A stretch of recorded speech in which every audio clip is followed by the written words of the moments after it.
Welcome to Đồng Nai Radio and Television Station. Here comes to the news today.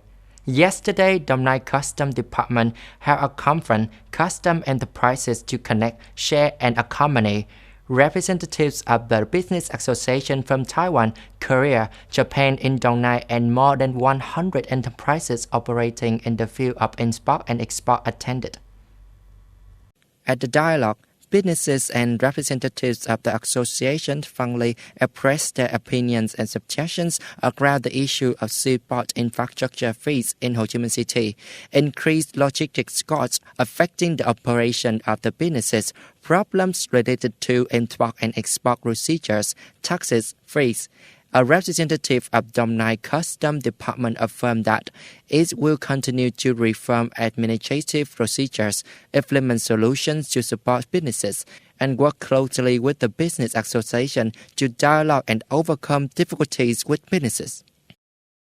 Speaking at the conference, Vice Chairman of the Provincial People's Committee for Tân Đức said that Đồng Nai had made recommendations to relevant ministries and cities, Ho Chi Minh City to review the more appropriate seaport infrastructure fee. He believes and hopes that the associations will continue to work closely with the local authorities so that businesses can invest and do business more and more effectively.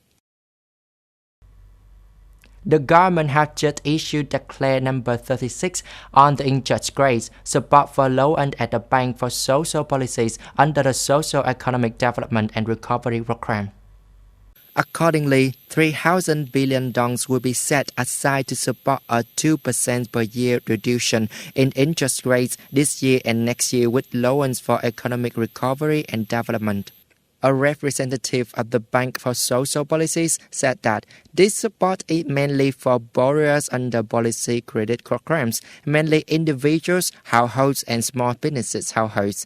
For example, the normal planned interest rate is 8%. Now borrowers will be supported to reduce 2%, i.e. down to 6%. Until today, just over a week after Decree 36 came into practice, the Bank for Social Policies had disbursed more than 45,000 billion VND to support a 2% interest rate for more than 1 million borrowers and will continue to disburse this support package to support people with loans for economic recovery. It is expected that this weekend, on June 12th, in the Bắc Giang province, Prime Minister Phạm Minh Chính will meet and have a dialogue with workers with the DIMF, Vietnamese worker with the aspiration to develop the country.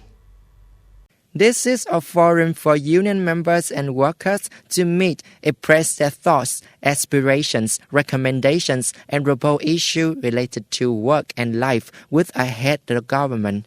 The Prime Minister will listen, understand, and direct to resolve the issues raised and convey messages to workers nationwide.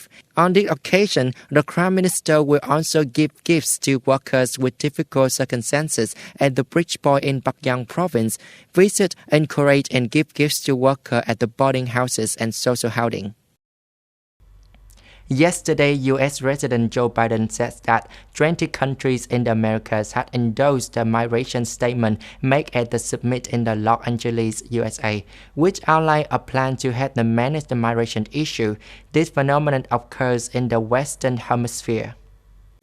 Speaking at the ceremony at the conference, Mr. Biden expressed hope that the other countries will also support the declaration. Mexican Foreign Minister Marcelo Ebrard welcomed the U.S. president's announcement on an economic partnership in the Western Hemisphere, as well as its effort to achieve a regional approach to migration. Mr. Ebrard says that the ninth summit of the Americas have achieved very positive results, although the resident of this country did not attend this event. Foreign Minister Ebrard says that Mexico intends to invite President Biden and Canadian Prime Minister Justin Trudeau to attend the trilateral summit scheduled to take place in the second half of this year in Mexico City.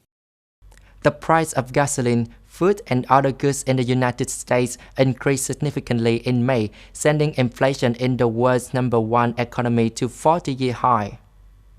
According to the data from the U.S. Department of Labor, customer prices in this country in May increased by 8.6% compared to the same time last year, and even higher than the level of April of 8.3%. Meanwhile, commodities prices also increased by 1% from a gain of 0.3% a month earlier, and the cuts were attributed to the high gasoline prices in the U.S. High inflation is causing difficulties for many American families, especially low-income groups. Economics expect inflation to show this year and the customer price index to fall below 7% by the year end. This is the end of our news today. Thanks for watching. Have a good time. Goodbye.